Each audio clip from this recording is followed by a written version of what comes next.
Bonjour, je vais vous raconter aujourd'hui la guerre de 1914-1918 dans le Midi et à Marseille.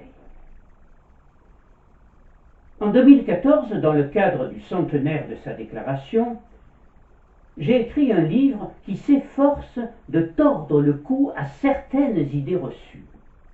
Un livre préfacé par l'écrivain Jean Contrecy, La Grande Guerre à Marseille. Depuis plus de 40 ans, l'Europe vivait en paix. Les mauvais souvenirs de la guerre de 1870 s'effaçaient progressivement et les jeunes générations n'avaient jamais entendu le son du canon. Pourtant, chaque nation de la vieille Europe dépensait annuellement 1 à 2 millions de francs pour ses armements. À ce prix, on pouvait penser que les crises qui se succédaient depuis le début du siècle, de plus en plus violentes et rapprochées, se termineraient toujours sans trop de dommages. On pouvait raisonnablement l'espérer. Mais l'Europe était devenue une zone de dépression extrêmement vulnérable et, sur son fil, peinait de plus en plus à conserver son équilibre. L'orage, annonciateur d'une tempête cataclysmique, grondait au loin depuis des mois. Et la presse dans tout le pays martelait les raisons d'une guerre imminente, une guerre inévitable. On en parlait de plus en plus en France, dans les cafés et les brasseries, et à Marseille, dans les écoles, on chantait l'hymne national. Toutefois, dans la cité phocéenne, la plupart des Marseillais restaient indifférents aux crises internationales et n'abordaient guère la politique, préférant parler de sport et des débuts prometteurs de l'Olympique de Marseille, club phare de la ville, qui avait participé en 1903 pour la première fois au championnat de France et dominé largement au niveau régional les autres clubs marseillais. Le formidable exploit du coureur marseillais Jean Bouin était aussi dans tous les esprits et alimentait les propos des sportifs du grand café glacier à l'angle de la Canebière et de la rue Paradis, non loin du grandiose palais de la Bourse. Jean Bouin avait en effet battu le record du monde de l'heure le 6 juillet 1913 à Stockholm, un an après les JO dans ce même pays, face à 30 autres concurrents, et ce record augurait d'un avenir radieux pour celui qui, enfant, n'arrêtait pas de courir dans la cour de son école des Chartreux, au point que son instituteur, qui n'était autre que Joseph Pagnol, le père de Marcel Pagnol, avait fini par le réprimander gentiment. « Arrête-toi de courir, grande fada. Va jouer aux billes avec tes copains. Courir, cela ne te rapportera jamais rien. » Mais ce qui préoccupait le plus les Marseillais, en ce début d'année 1914, ce n'était ni les rumeurs de guerre imminente, ni les exploits de Jean Bouin, mais la neige et le froid, un froid extrêmement rigoureux qui paralysait la ville et ses habitants profondément perturbés dans leur vie quotidienne. Et la plupart des conversations s'orientaient vers ce sujet crucial. La circulation, interrompue dans les rues enneigées, était de plus en plus aléatoire, et le déneigement devint l'affaire de tous les Marseillais. Un journaliste du quotidien Le Petit Provençal, non dénué d'humour, écrivit alors, à propos du déneigement de certains quartiers de la ville, « On comptait beaucoup sur les femmes qui avaient troqué leur balai contre une pelle, et que les hommes, les mains dans les poches, regardaient travailler, place de la Bourse, avec une satisfaction visible. Ce journaliste ne croyait pas si bien dire. On allait devoir compter beaucoup sur les femmes dans quelques mois, puisque pendant 4 ans, toujours plus nombreuses, elles remplaceraient les hommes partis sur le front, même dans les tâches les plus pénibles. À Marseille, même si les rumeurs s'amplifièrent au début du printemps, la population, en général pacifiste, ne pouvait envisager sérieusement une guerre. Et d'ailleurs, qui croyait vraiment à la guerre en Europe, même si elle alimentait de plus en plus toutes les conversations? Certainement pas le jovial Sir Francis Bertie, ambassadeur d'Angleterre et doyen du corps diplomatique, qui, en présentant ses vœux le 1er janvier au président de la République, Raymond Poincaré, avait déclaré, un grand sourire aux lèvres: « L'année qui vient de s'écouler a vu se rétablir la paix, et tout nous permet d'espérer qu'elle ne sera plus troublée dans l'année qui commence. » Et puis, la guerre, ce n'était l'intérêt de personne sur le vieux continent, et encore moins des milieux d'affaires et des grands patrons. On n'y croyait vraiment pas à la guerre, et on n'entendait pas, ou l'on feignait de ne pas entendre, les menaces qui planaient sur la paix. Jean Jaurès, le grand leader socialiste, avait beau s'escrimer à avertir du danger imminent et de l'hécatombe prévisible, on restait sourd à ses mises en garde. En fait, on semblait pratiquer systématiquement dans toute l'Europe la politique de l'autruche. On ne sait rien, on ne voit rien, on restait sourd à tout, on n'entend rien. Et c'est ainsi que la tragédie va se nouer peu à peu, mais sans que personne n'en prenne vraiment conscience. À la fin du mois de juin, l'archiduc François Ferdinand, neveu de l'empereur François-Joseph et héritier du trône d'Autriche-Hongrie, en visite en Bosnie, sera assassiné à Sarajevo. En France, rares sont les dirigeants qui aperçoivent clairement les conséquences possibles de cet attentat.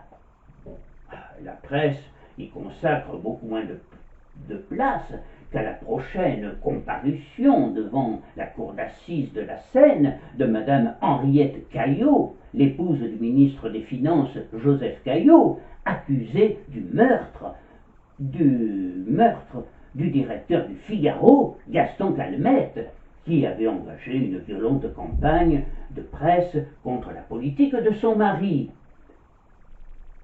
À Marseille, comme ailleurs, la nouvelle de l'assassinat de l'archiduc François Ferdinand passa presque inaperçue. Ce n'est qu'un mois plus tard, lorsque la monarchie des Habsbourg adresse un ultimatum à la Serbie, soutenue par la Russie, alliée de la France, que certains journaux marseillais prennent conscience du danger. Ainsi, le Petit Provençal, étiqueté à gauche et qui tire à 150 000 exemplaires, s'effraie de la plus grave menace de la paix en Europe qu'on ait enregistrée depuis longtemps. Les crieurs de journaux sont dès lors assaillis, les kiosques assiégés, et le spectre de la guerre commence à hanter les conversations des Marseillais. Pourtant, l'ordre de mobilisation générale, annoncé du 2 août 1914 et accompagné d'un manifeste rassurant du président de la République, la mobilisation n'est pas la guerre. Mais pourtant, personne ne s'y trompe désormais.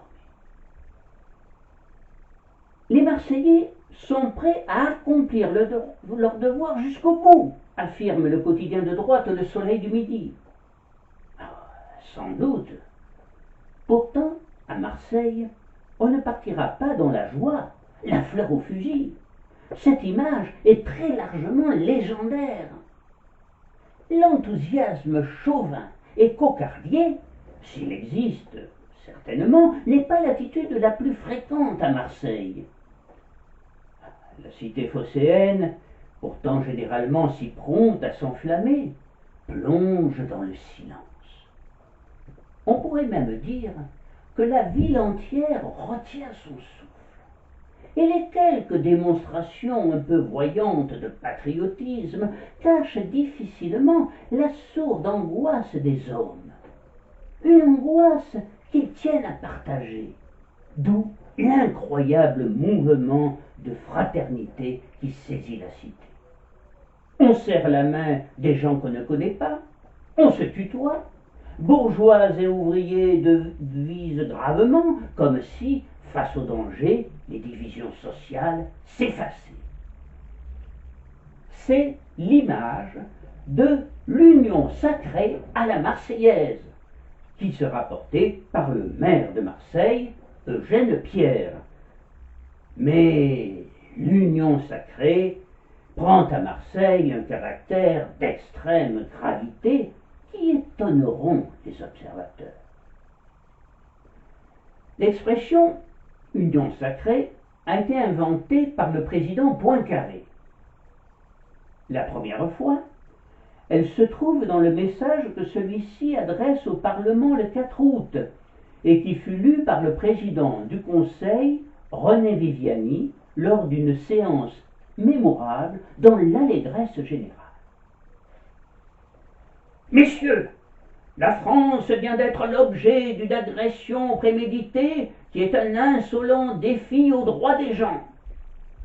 Étroitement unie en un même sentiment, la nation persévérera dans le sang-froid dont elle a donné, depuis l'ouverture de la crise, l'exemple quotidien.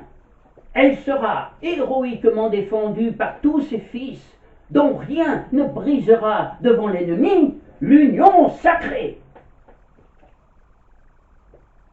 Avec l'union sacrée, on assistera, par ailleurs, pendant toute la durée de la guerre, à l'étonnante réconciliation entre la Troisième République laïque et anticléricale et l'Église. À Marseille, l'Église est alors représentée par un homme à l'esprit ouvert, d'une grande tolérance, Monseigneur Antoine-Joseph Fabre, évêque de la cité phocéenne depuis avril 1909. Ce ciotadin chaleureux avait fêté son 70e anniversaire le 19 mars 1914 et il avait souhaité publiquement, à l'issue de la petite réception organisée en son honneur, que le spectre hideux de la guerre soit à jamais repoussé. Il déclara ensuite qu'il priait le Seigneur pour ne jamais revivre, dans les quelques années qui lui restaient à vivre, les horreurs de la guerre qu'il avait connues en 1870. Hélas, il ne fut pas exaucé, et sachant bien que son devoir était de soutenir nos valeureux soldats, il avait embouché à son tour la trompette de l'union sacrée, et il se montrera souvent aux côtés d'Eugène Pierre et du préfet Abraham Schramek. Il soutiendra à fond la politique de guerre, en dépit des discours de paix du nouveau pape Benoît XV, fraîchement élu en septembre, qui seront très mal reçus à Marseille par les catholiques et soulevèrent l'indignation des anticléricaux. Marie Bouge, députée de Marseille, inscrit au groupe de la gauche démocratique et très populaire auprès des classes laborieuses en raison de ses nombreuses prises de position en faveur de réformes sociales, dénoncera avec virulence l'attitude conciliatrice du pape et parlera de propos irresponsables et indignes. Dans ce climat guerrier qui s'était répandue dans tous les pays belligérants, en dépit de l'existence de courants pacifistes, même en Allemagne et en Autriche, la voix du pape ne rencontrera que prévention ou hostilité.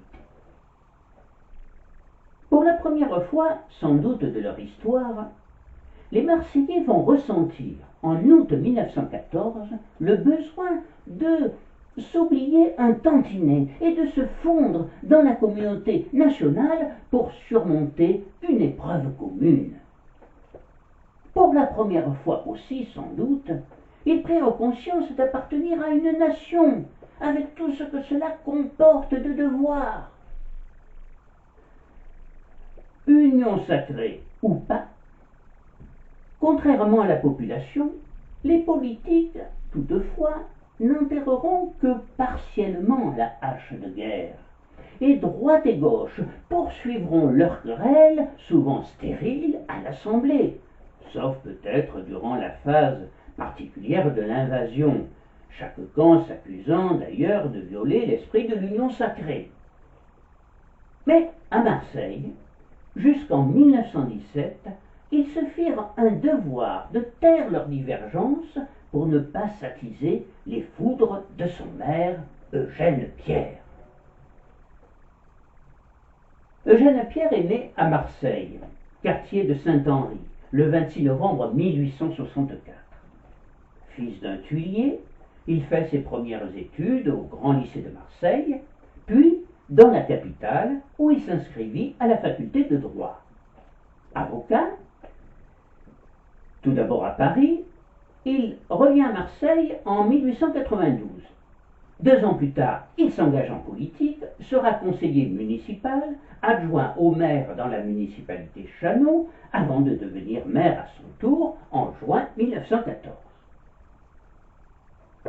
Lorsque Eugène Pierre accéda à la mairie, Marseille était une ville prospère, de plus de 555 000 habitants, dont 110 000 Italiens qui manifestèrent leur soutien à leur ville d'accueil au début du conflit.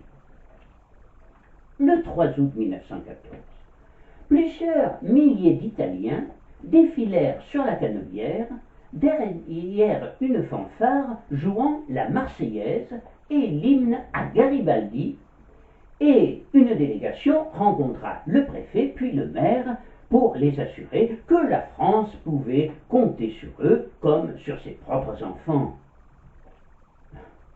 Eugène Pierre, réconforté par cet enthousiasme, ne cache pas son optimisme et sa satisfaction de voir l'union sacrée à la Marseillaise, de voir que l'union sacrée à la Marseillaise fonctionne au-delà de toute espérance. Pourtant, à peine 10 jours plus tard, il était déjà confronté aux premières difficultés.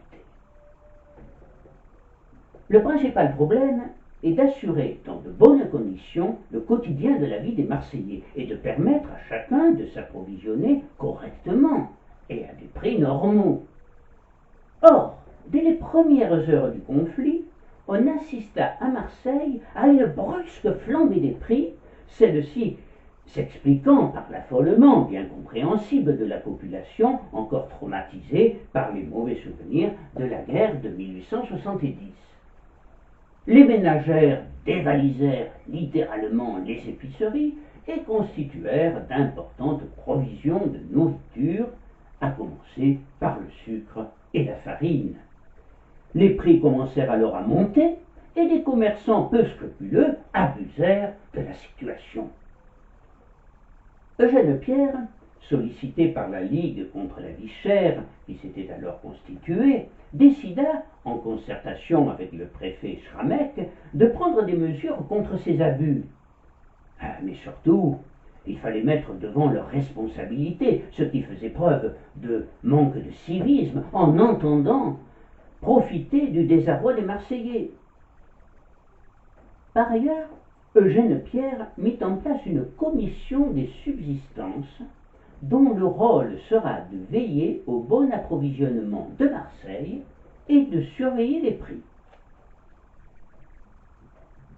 Dès le début des combats, dans le nord et l'est de la France, mitrailleuses et obusiers allemands eurent raison du Lebel et de la baïonnette française, malgré l'esprit offensif de nos fantassins, qui ne put à lui seul prévaloir contre la supériorité de feu. Incontestablement, nos militaires comme nos politiques sous-estimèrent l'importance des effectifs allemands engagés, et les Français furent très surpris par l'armement de l'armée du Kaiser, très supérieure à la nôtre. Le 15 août, les premiers blessés rentrent du front. À Marseille, ils alarment la population et suscitent sa compassion. Le petit Marseillais a beau affirmer que les blessés ne le sont pas gravement et qu'ils ont un moral d'acier, ne rêvant que de retourner au plus vite sur le front, il ne parvient pas à rassurer les parents, épouses et mères de mobilisés. Le 16, puis le 21 août, de nouveaux convois apportent leur lot de malheureux fauchés par la mitraille. Le conseiller municipal socialiste Édouard Gué et le député modéré des Bouches-du-Rhône Joseph Thierry figureront également au nombre de ces premiers blessés de la Grande Guerre.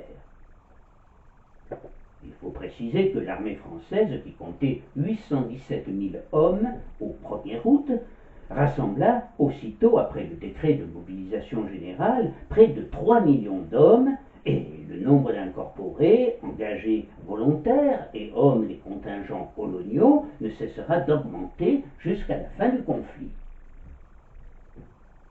Parmi les premiers morts sur les champs de bataille se trouvait celui qui avait lancé le 4 août « Je pars, soldat, pour la République, pour le désarmement général et la dernière des guerres », le poète et romancier Charles Péguy, qui tomba à Villeroy le 5 septembre. Les premiers Marseillais mobilisés qui partirent sur le front dès le début du conflit faisaient partie du 141e régiment d'infanterie de Marseille, regroupé dans le 15e corps, dans lequel se retrouvaient des mobilisés issus des départements de Corse, du Var, des Alpes-Maritimes, des Basses-Alpes, du Vaucluse et des Bouches-du-Rhône. Tout sembla bien commencer pour eux. Mais le 141e RI perdit dans la sanglante bataille de Morhange, dès 19 et 20 août, une vingtaine d'officiers et plus de 1400 sous-officiers et hommes de troupe, soit la moitié de son effectif.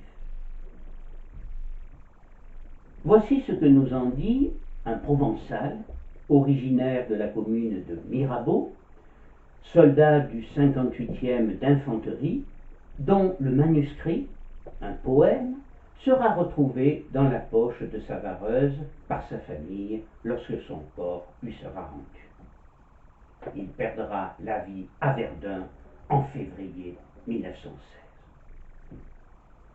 Tels des monstres de fer lancés dans la tempête, les carrés hérissés de longues baïonnettes, emportant à l'assaut des villages et des bourgs, le 15e corps marchait sur Sarrebourg. Les soldats du Midi, le cœur plein d'espérance, étaient partis joyeux aux appels de la France.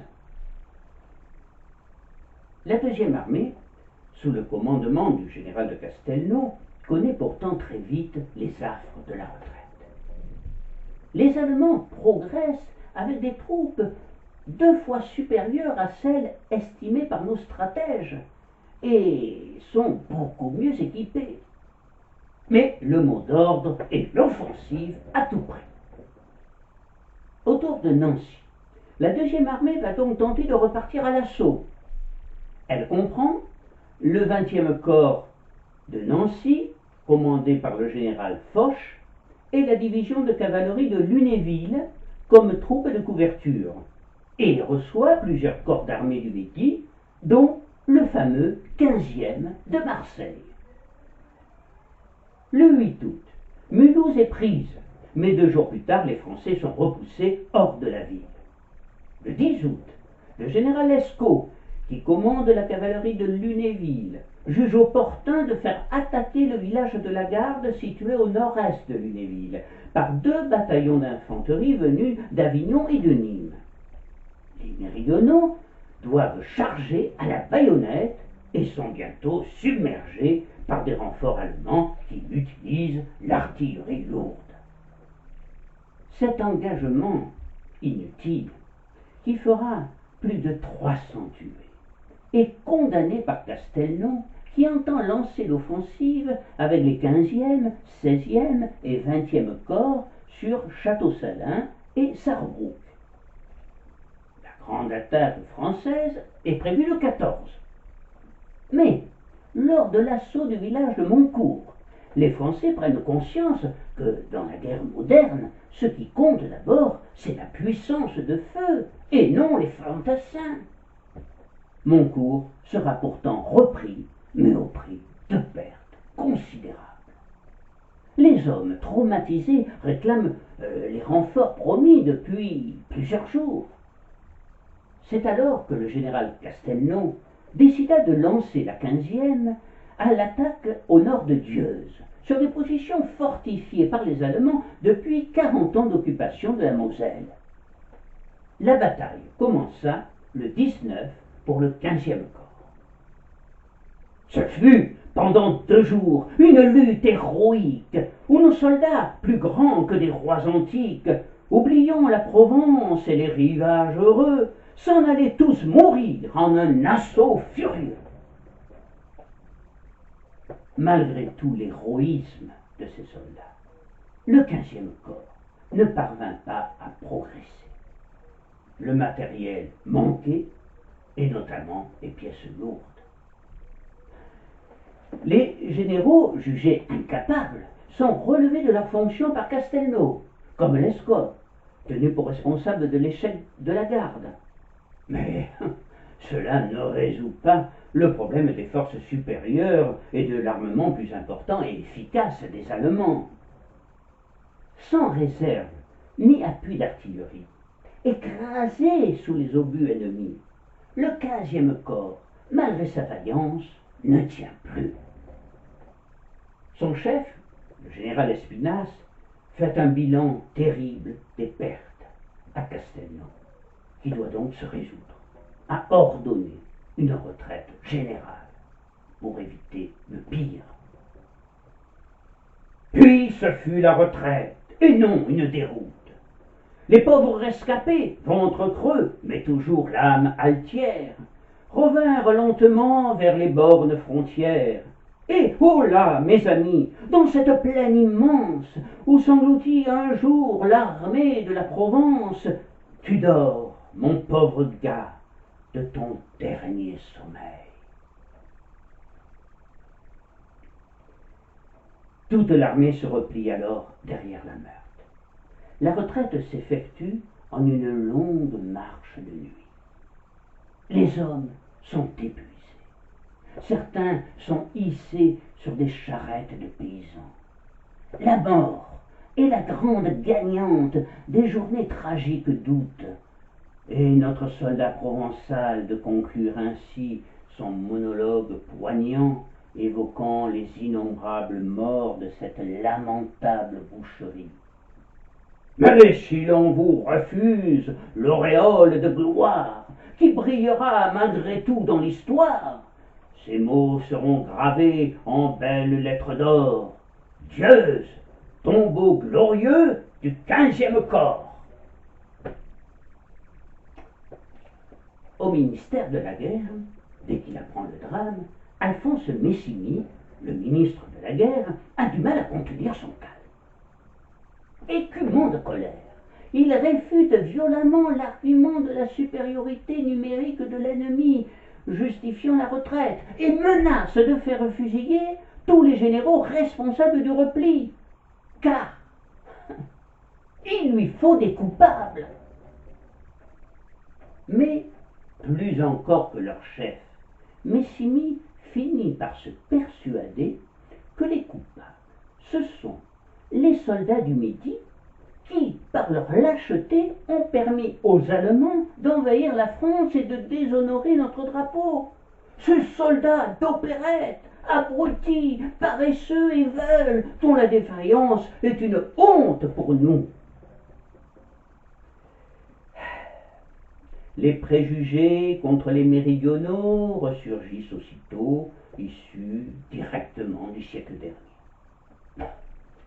Après tout, les Marseillais, avec leur drôle d'accent, les Marseillais n'ont jamais été tout à fait français, mais Simy en est convaincu.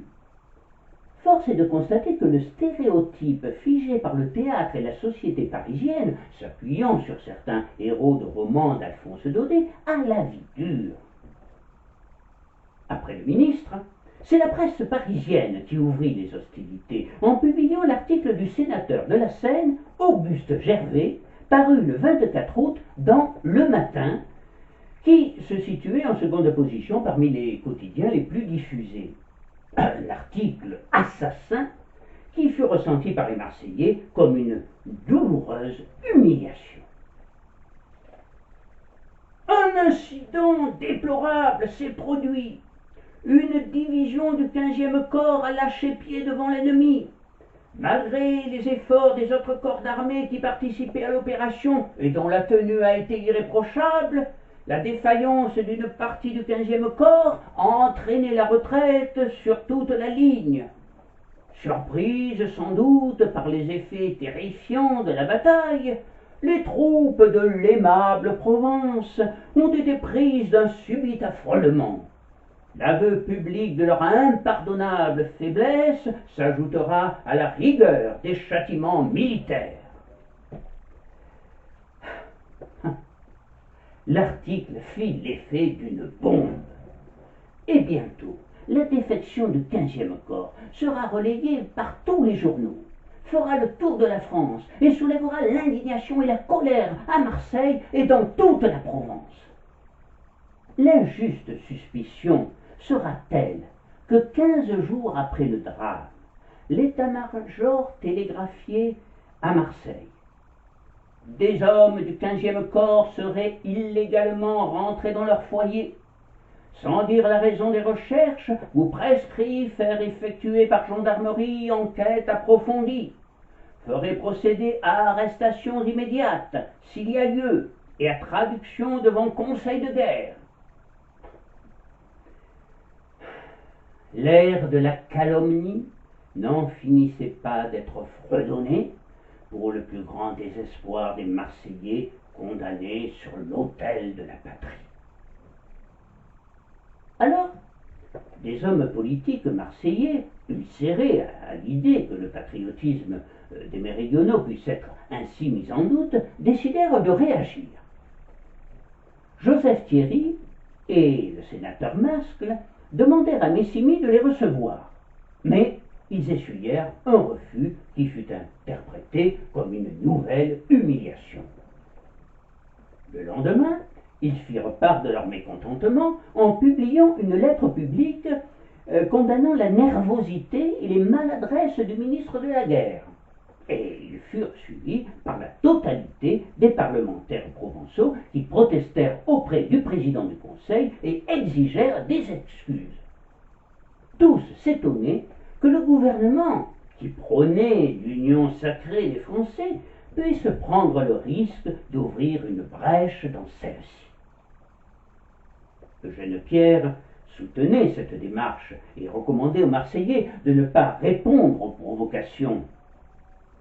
Marie Bouge décida pour sa part de s'adresser directement au sénateur Gervais, qu'il considérait comme étant la plume de Messigny et qui s'était imaginé, à travers cet article, qui s'était ingénié à mettre de l'huile sur le feu. Consultez donc la liste des morts, vous y verrez quel est le contingent de l'aimable Provence.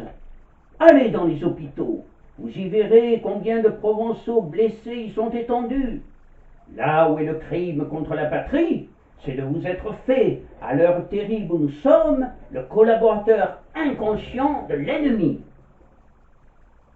À travers Gervais, c'est bien entendu Messigny qui était visé. Car, et la suite le prouvera, c'est bien le ministre de la guerre qui était l'instigateur de cet article.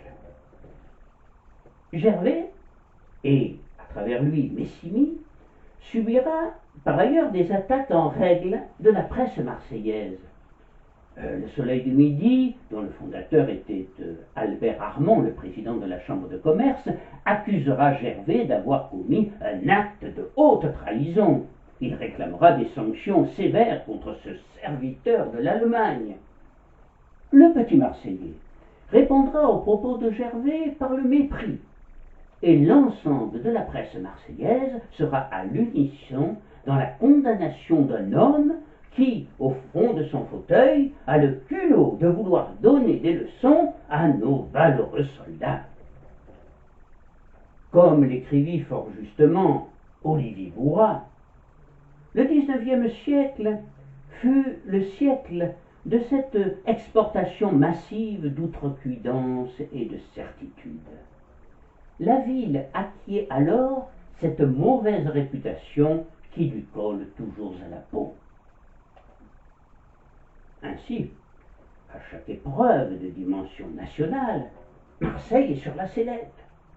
Jugée trop conquérante, trop individualiste, ou au contraire trop mesurée, trop sage, elle est accusée de tout et de son contraire. Déjà en 1870-1871, des critiques similaires avaient été prononcées contre la cité phocéenne, responsable en quelque sorte de péché géographique. C'est dû lui d'être loin du front, contrairement aux villes du nord et de l'est. Une fois encore, en 1914, et de façon plus directe et plus violente, elle est malmenée par l'opinion nationale qui croit comme parole d'évangile tout ce qu'on lui sert. Et peu à peu, sournoisement, la calomnie allait se répandre dans tout le pays et faire des ravages. Alors, Eugène Pierre va s'efforcer de la combattre. Et courageusement, il faut bien le reconnaître, il défendra sa ville et obtiendra le soutien de nombreux maires de villes, moyennes et grandes, comme le maire de Lyon, Édouard Herriot, que l'on verra également à nos côtés 24 ans plus tard, lors de la tragédie de l'incendie des Nouvelles Galeries, laquelle sera exploitée par les pouvoirs publics pour descendre Marseille, une fois de plus, aux yeux de l'opinion publique. Eugène Pierre, très touché par les messages d'amitié et de solidarité témoignés par son confrère et soutenu par l'ensemble de ses collaborateurs et par les Marseillais qui ne décoléraient pas, prendra des mesures coercitives contre Le Matin. Le journal sera interdit à la vente dans toute la ville. Spontanément, les kiosquiers placardèrent alors sur leur devanture une affiche explicite. Vu l'article indigne du journal Le Matin, la maison prévient le public qu'elle ne recevra plus ce journal. Quelques jours après, devant l'ampleur prise par l'affaire dite Gervais, Adolphe Messimy décida enfin de se désolidariser du sénateur en publiant un article rectificatif sur Le Figaro, minorant l'accusation de lâcheté, mais il ne parviendra pas à calmer Marseille, profondément affectée par le flot de calomnies qui submergeait ses rivages. Viviani, pour apaiser les polémiques, finira par lâcher Messimy, jugé incompétent, qui sera remplacé à son poste par l'énergique Alexandre Milland.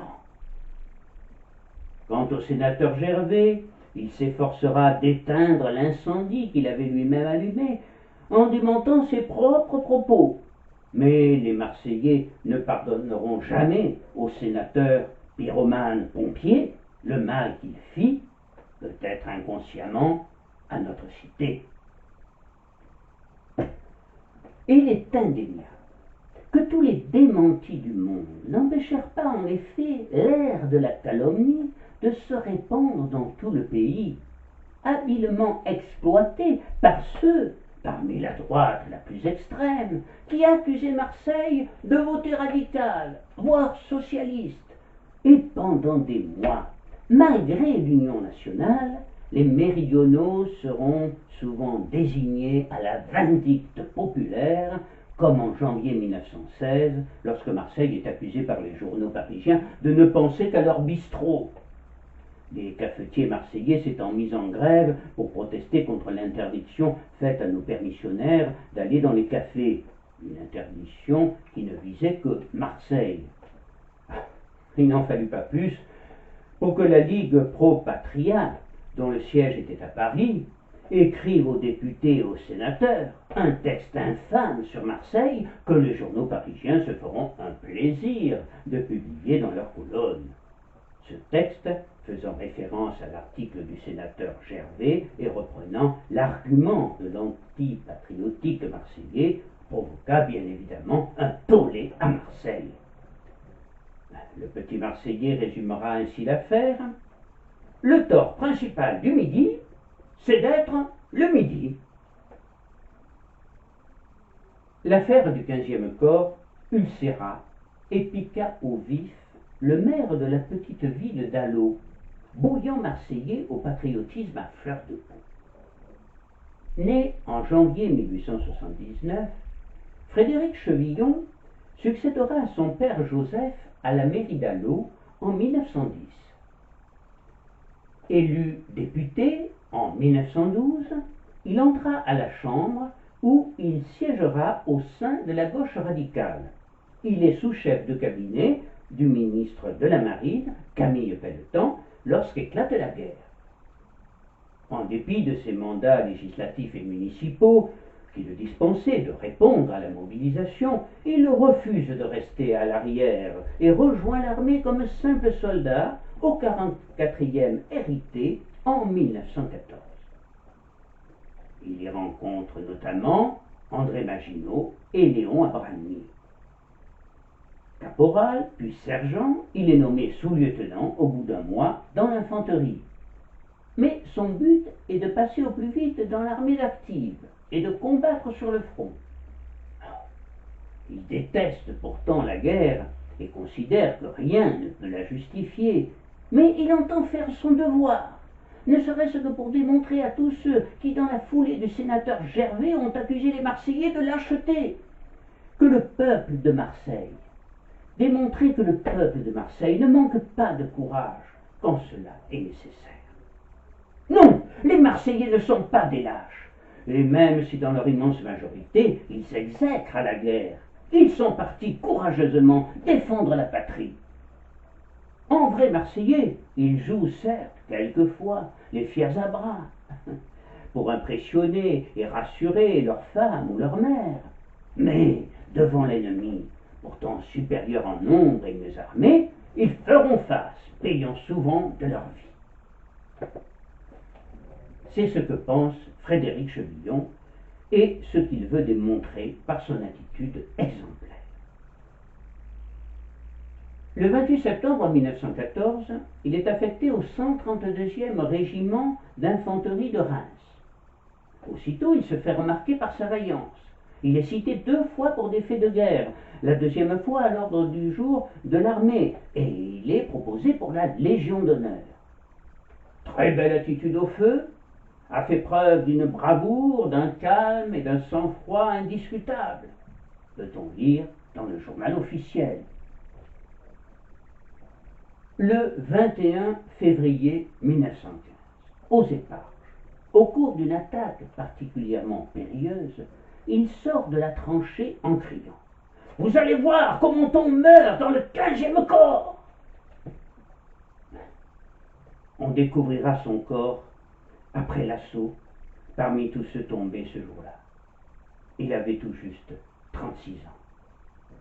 Ce fut le 5e député français mort pour la France. Mais sa disparition, survenue en pleine polémique, aura un retentissement énorme à Marseille et dans tout le pays. Elle sera l'occasion pour Alexandre Millerand, ministre de la Guerre, de rendre un vibrant hommage aux troupes du Midi. La mort de Frédéric Chevillon eut pour effet de retourner totalement l'opinion publique française en faveur des combattants méridionaux. Millerand et Paul Deschanel, président de la Chambre, vont d'ailleurs profiter du sacrifice du jeune député maire marseillais pour réhabiliter officiellement et solennellement le 15e corps d'armée. Quant à Eugène Pierre, il parlera, lors d'une réunion exceptionnelle du conseil municipal, de deuil cruel, mais également de patriotique fierté. Les Marseillais, bien que profondément attristés, ne dissimulèrent pas leur satisfaction. Frédéric Chevillon leur avait rendu leur honneur. Quelle belle revanche sur leurs détracteurs! Le 9 septembre 1914, la victoire de la Marne, une victoire inespérée, redonna le sourire à l'ensemble des Français et révéla au grand public le général Joffre. Grâce à l'appui des taxis réquisitionnés à Paris pour transporter les troupes fraîches, Joffre avait pu stopper les soldats allemands, fatigués, semble-t-il, par leur course en avant et qui durent reculer. Avec cette victoire, il devint ainsi un véritable héros national. Il était celui qui permit de sauver Paris et évita à l'armée française l'anéantissement. Dans tout le pays, ainsi que chez les Alliés, Joffre va jouir d'une très grande popularité qui se maintiendra jusqu'à sa mort en 1931. Une certaine Joffrolâtrie s'installe partout en France, et tout particulièrement à Marseille, qui découvre en Joffre un homme du Midi, qui, par ailleurs, sous une apparence austère, était chaleureux et bon vivant. Cependant, l'état-major français comprit, après la victoire de la Marne, que la guerre que l'on pensait conclure en quelques semaines risquait d'être beaucoup plus longue et éprouvante que prévu. Dans la cité phocéenne, chaque jour, de nouvelles victimes s'ajoutent sur la liste déjà longue des Marseillais foudroyés en pleine jeunesse. Le 29 septembre, à Xivray, non loin de Saint-Mihiel, le soldat de deuxième classe, Jean Bouin, appartenant au 163e régiment d'infanterie, se précipite sur l'ennemi, baïonnette en avant. « Mais arrête-toi de courir, grande fada, cela ne te rapportera jamais rien. » Il tombe sous les tirs allemands en criant « Vive la France !» En 1915, la guerre entra dans une nouvelle phase. Les soldats des deux camps commencèrent à s'enterrer dans les tranchées. « C'est cela, la guerre que nous allons faire ?» s'insurge alors le lieutenant Émile Morin. Rester des heures interminables devant un mur de terre couronné, face à l'ennemi, par un parapet percé de créneaux, où reposent les fusils des sentinelles, prêts à tirer à la moindre alerte. Le front ne bougera pas, à quelques kilomètres près, pendant plus de 2 ans. En définitive, on peut dire, rétrospectivement, que la Marne sera une victoire sans lendemain.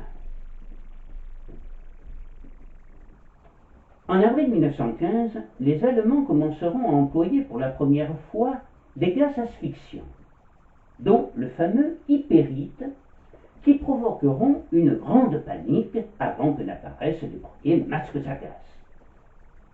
La guerre prit ainsi une dimension nouvelle, avec l'apparition des armes chimiques, qui désormais vont connaître, hélas, un bel avenir dans toutes les guerres futures. Par ailleurs, dans les mois qui suivirent, la guerre deviendra peu à peu mondiale, avec l'entrée dans le conflit de nouveaux États par le jeu des alliances. Elle Elle allait par ailleurs relancer la vocation de Marseille, ville ouverte sur le monde et accueillante pour tous. Et les Italiens, les premiers, prouveront de façon magistrale leur appartenance à la communauté marseillaise, souvent au prix de leur vie. La légion garibaldienne, dont le courage fut admirable, sera décimée en décembre en Argonne.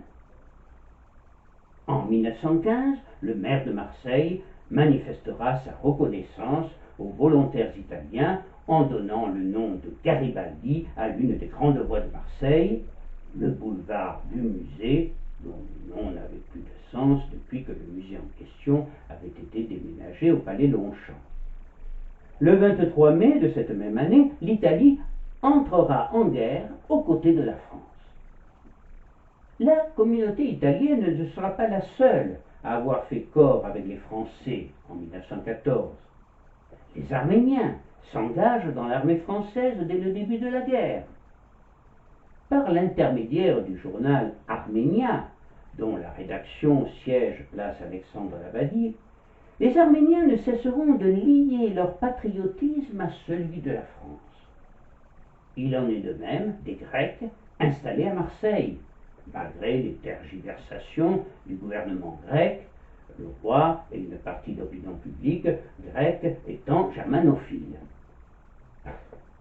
En définitive, peu importe leur nationalité. À Marseille, face aux épreuves, tous les étrangers sont marseillais. C'est ainsi que Marseille va accueillir chaleureusement, à partir de 1914, non seulement des réfugiés français qui fuyaient les combats dans les régions envahies, mais aussi des gens venus de tous les pays et qui trouveront asile dans la cité phocéenne. On dénombrera entre 10 et 20 000 réfugiés étrangers à Marseille de 1914 à 1918. Porte d'entrée sud du pays, Marseille, même si elle semble très loin du conflit, recevra par ailleurs des millions de soldats entre ses murs, et elle se révélera, selon l'expression de Pierre Guiral, un extraordinaire caravansérail. Elle deviendra en effet très vite le point de débarquement privilégié des troupes coloniales, tirailleurs sénégalais, marocains, algériens et tunisiens, malgaches et indochinois qui se rendent sur le front. Ils seront jusqu'à 4 millions de soldats étrangers à découvrir la cité phocéenne. À la mi-septembre 1914, les Marseillais seront particulièrement fascinés par les troupes de l'Inde, à commencer par la fameuse division de Lahore, sous les ordres du lieutenant-général Sir James Wilcox. Le 29 septembre, sous des pluies de fleurs, les militaires hindous défilent sur la Canebière et dans les grandes artères de la cité. Chaleureusement acclamés par la population marseillaise. Ce sont plus de 70 000 hommes, portant turbans et barbes somptueuses, qui débarqueront à Marseille au cours du second mois de guerre. Les Marseillais appréciaient fort le spectacle haut en couleurs et en musique des troupes indiennes qui seront immortalisées par la carte postale dont la vente sera assurée au profit des poilus confrontés sur le front à l'enfer sur terre, comme le prouvent les nombreuses lettres qui nous sont parvenues, toujours plus émouvantes les unes que les autres, et dans lesquelles on décèle souvent un sentiment confus de culpabilité.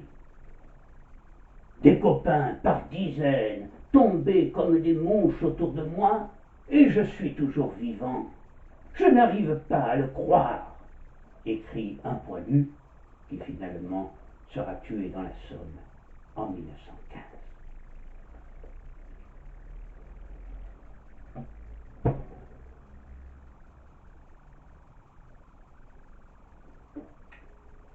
Parmi toutes ces lettres, écrites par les poilus ou par leur famille, ce sont pour moi celles rédigées par des enfants qui restent les plus poignantes.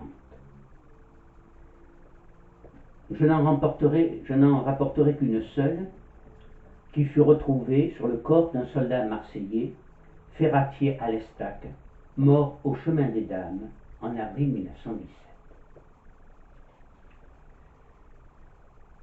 Mon gentil petit papa, nous nous inquiétons beaucoup, car depuis 3 mois, nous n'avons plus de nouvelles de toi, mon gentil petit papa que j'aime.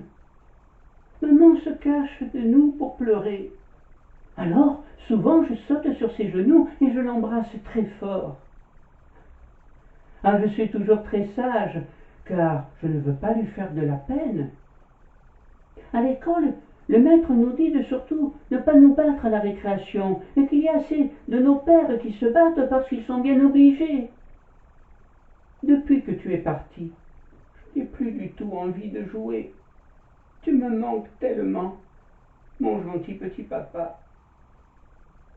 Aujourd'hui, j'ai été à la messe, à la grande église de la Canebière, probablement l'église des réformés, avec maman et mon petit frère.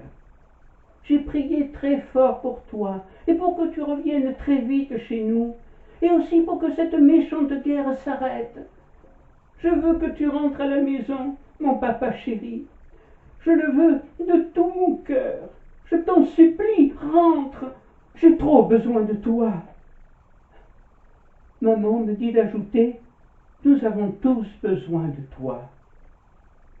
Je te fais de grosses bises. Je t'aime. Je t'aime. Je t'aime. Frédéric.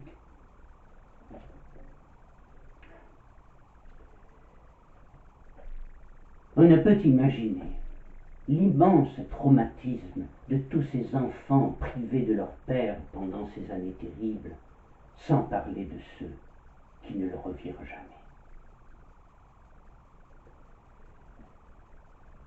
De tous ces lieux où l'héroïsme est désormais monnaie courante, celui qui deviendra symbolique de l'effroyable hécatombe de cette guerre, c'est sans doute Verdun, dans le département de la Meuse. Verdun, qui est le cœur de la France, décrétera le Kronprinz. Si tous les hommes qui sont morts ici se levaient, ils n'auraient pas la place de tenir debout, écrira Monterland.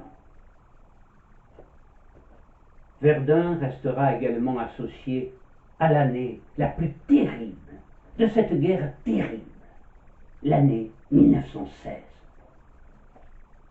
En 1916, le fossé va s'aggraver dangereusement entre Français.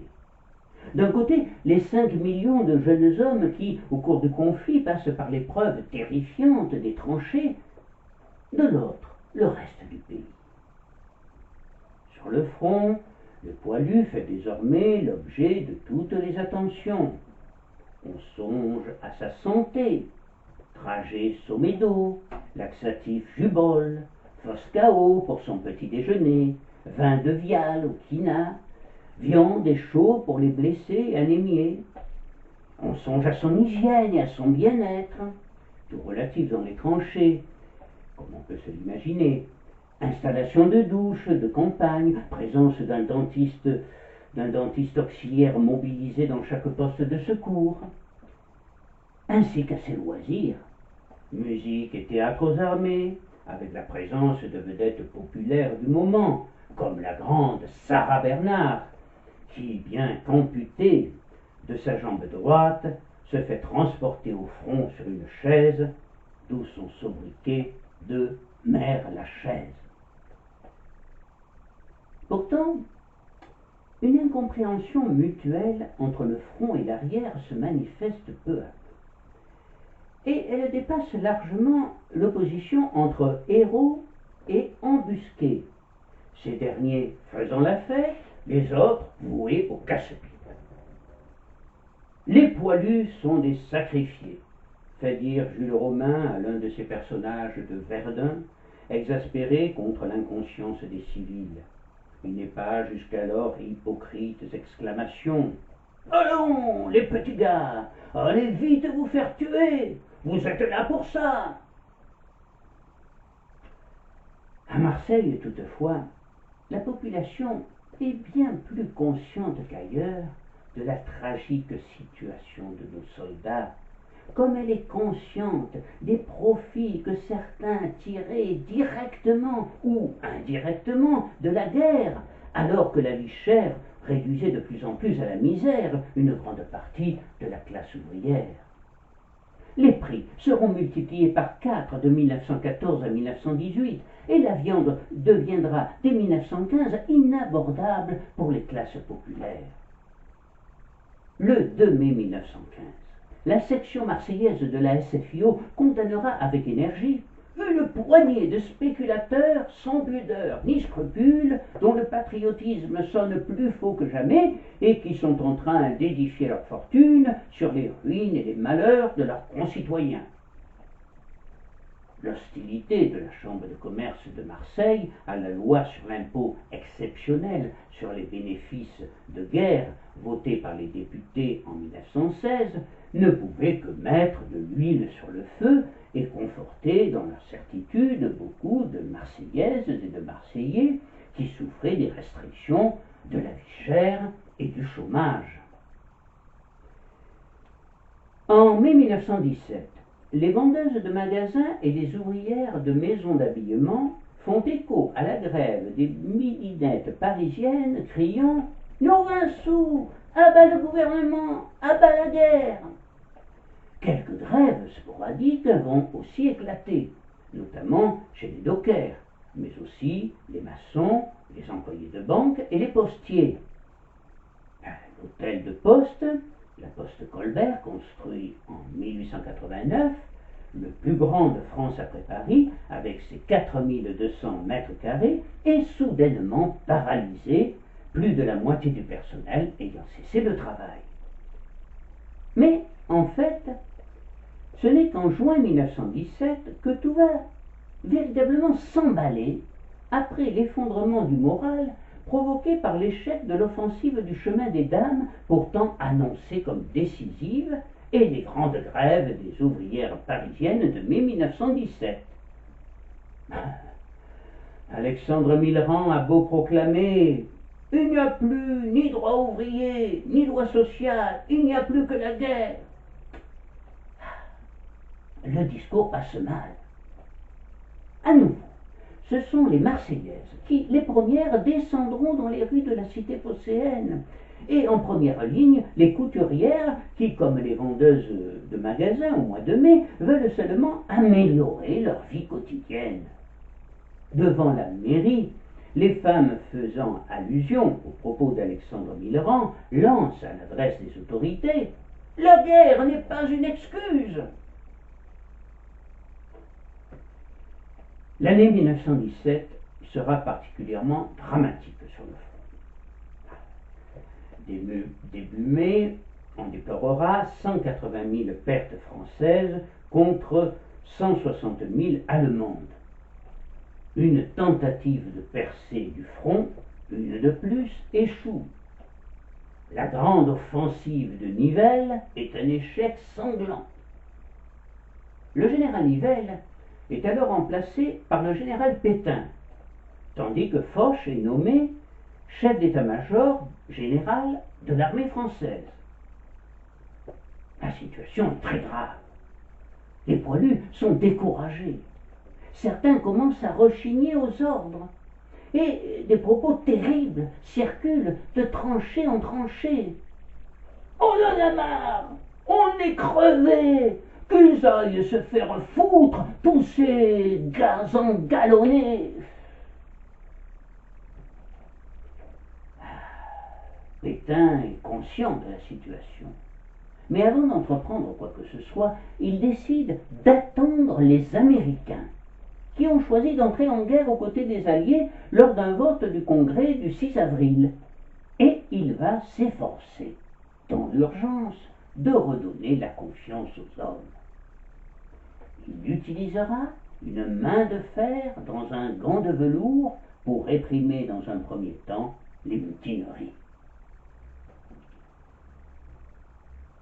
L'aubanier Marius Chaudouin, imprimeur dans la vie civile, était un joyeux de rire en 1914. Il était parti content à la guerre, bien décidé de corriger ces sales boches et de rentrer bien vite à Marseille. Mais au début de l'année 1917, dans la Somme, il se sent au bout du rouleau et se fait en quelque sorte le porte-parole de ses camarades en écrivant. On a les nerfs constamment à vif, on ne dort pas, ou si peu, on ne pense plus que faiblement. L'imagination s'arrête, donc plus de châteaux en Espagne, autant dire plus d'espérance. On n'aime plus rien, et pourtant on était fait pour aimer. On ne croit plus à rien, alors qu'on était prêt à croire à tout. On était bon à tout, et on n'est plus bon à rien. On ne veut plus vivre, et pourtant on aimait la vie. Il adressera cette lettre aux journaux marseillais, mais aucun, pas même le Radical ou le Cri de Marseille, ne la publiera dans ses colonnes. Ce qu'il ne s'agissait surtout pas de démoraliser un peu plus encore la population déjà déprimée. Eugène Pierre, comme le préfet Schrammeck ou l'évêque Fabre, entendent bien lutter contre le défaitisme et abjurent la presse de ne surtout pas se faire l'écho des propos défaitistes. Le moral tombé plus bas, au plus bas, ne reviendra vraiment qu'à partir de juillet 1918, avec le retour de l'offensive et les premières victoires alliées qui semblaient annoncer que l'on devrait bientôt sortir du tunnel. Le cauchemar allait enfin se terminer. Au 52e mois d'une guerre sans précédent dans l'histoire, l'armée française, avec l'aide de ses alliés, a consommé la défaite de l'ennemi. L'armistice est entré en vigueur ce matin à 11 heures. Ce communiqué à la presse est daté du 11 novembre 1918 à 21 heures et il est signé du général Philippe Pétain, chef des armées françaises. Il sera promu maréchal de France le 15 décembre de la même année. Contre toute attente, si elle se répand à toute vitesse sur les champs de bataille et provoque un grand soulagement, l'annonce de l'armistice est accueillie avec calme dans les régiments. Pas un cri, pas une beuverie. On s'aborde pour se serrer les mains. La joie est trop profonde, trop grave pour s'exprimer en paroles ou en clameurs, écrit dans ses notes l'abbé Lissorgue, aumônier militaire à Dom-le-Mesnil. Le bilan de ces 4 années de guerre est effroyable et dépasse l'entendement. Sur 8 millions de mobilisés entre 1914 et 1918, plus de 2 millions ne revinrent pas et leurs noms resteront gravés dans la pierre froide des monuments aux morts de nos villes et de nos villages. Plus de 4 millions ne survécurent qu'après avoir subi les plus graves blessures et resteront marqués à vie, et l'enthousiasme de la victoire ne put dissimuler l'ampleur de la catastrophe humaine. À Marseille, vers 11 heures, ce 11 novembre, partout sonnent les cloches à toute volée. Les façades se pavoisent et les fenêtres garnies de visages radieux s'ouvrent en grand sur des rues en liesse.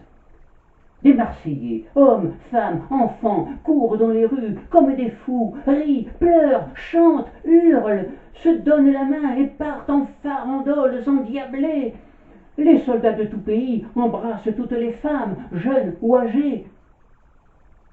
Pourtant, dans cette foule délirante, nombreux sont ceux qui pleurent un des leurs.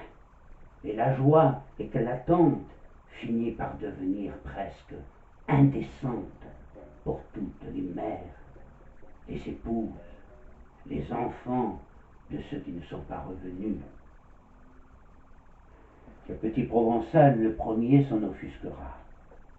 Marseillais, baissez le ton, saluez la douleur donnée à la France, saluez celles ou ceux qui pleurent l'un des héros qui ont conquis la victoire que vous fêtez. Cette victoire, tant espérée, tant attendue, s'il la savoure pleinement, n'est pourtant pas pour les Marseillais celle qui éblouit. C'est la victoire de la ténacité de nos soldats. Et la ténacité a incontestablement moins d'éclat que le panache. Or, les Marseillais tiennent à l'idée qu'ils sont, pour ainsi dire, les inventeurs et les dépositaires du panache. La ténacité leur est moins familière, avec tout ce qu'elle comporte de rigueur. Dès lors que cette guerre s'éternisait, on pouvait craindre les réactions de l'opinion publique marseillaise et redouter une déliquescence graduelle du sentiment de solidarité nationale chez les Marseillais, humiliés dès le début du conflit par les calomnies épouvantables lancées contre eux. Le risque était que Marseille, tout en paraissant dans l'ensemble se maintenir à la même hauteur, se désagrégeât individuellement et perdit son ardeur face à la guerre. Il fut sans doute évité, mais au fur et à mesure que les mois et les années passèrent sans que l'on puisse apercevoir le bout du tunnel, beaucoup de Marseillais se rendirent compte que le sacrifice de leur bonheur individuel, tout ce qui rend la vie précieuse et qui vaut que l'on se batte pour son pays, était bien plus cruel que ce que les esprits les plus inquiets avaient pu pressentir. Ces Marseillais, c'étaient d'abord ses pères et ses mères qui perdirent un ou plusieurs fils. C'étaient aussi ces veuves qu'une seule tombe, un seul nom sur une liste de disparus avait convaincu de la monstrueuse absurdité de la guerre. Mais, rassurez-vous, ce sera la dernière. Ah, on veut bien le croire, et on retrouve très vite ces vieilles habitudes d'avant. Tous les hommes politiques, de droite comme de gauche, qui jouèrent plus ou moins pendant 4 ans le refrain de l'union sacrée, reprirent leurs petites querelles, souvent dérisoires, et beaucoup commencèrent à rêver d'un retour de la belle époque. La vie reprenait le dessus, ou plus exactement, le désir de vivre. Vivre intensément, vivre chaleureusement, pour tenter d'oublier. Mais de nouvelles épreuves n'allaient pas tarder à s'amonceler sur Marseille et sur la France, inconsciente des dangers à venir, malgré les avertissements de Clémenceau, le père La Victoire, qui sera l'un des négociateurs du désastreux traité de paix de Versailles signé en juin 1919. L'Allemagne arme et la France désarme. Voilà le trait décisif du passage d'histoire où les deux états d'esprit s'opposent si brutalement. Nous voyons, dans l'implacable lumière des faits, l'Allemand en bataille et le Français insouciant battant des mains aux orateurs qui lui annoncent les violations du traité de paix. Comme tous les Français, les Marseillais eux aussi sont insouciants au sortir de la Grande Guerre. Peut-on le leur reprocher? Et ils vont vivre allègrement au rythme des opérettes marseillaises de Vincent Scotto et des films truculents de Marcel Pagnol, sous les sarcasmes des Parisiens. Mais, 20 ans plus tard, quand une nouvelle guerre se déclenchera, ils renoueront avec leur illustre passé, se rassembleront devant le désastre, et comme en 14, accueilleront des milliers de réfugiés venus de toute l'Europe. Dans l'adversité, Marseille allait enfin se dégager des idées reçues la concernant et des anciennes légendes, ou plus exactement, les dépasser. tirer les leçons du passé et essayer de regarder résolument vers l'avenir en s'appuyant sur chacun de ses enfants. La France sera ce que les Français auront mérité, disait prophétiquement Clémenceau en 1920. C'était il y a tout juste 100 ans. Je vous remercie.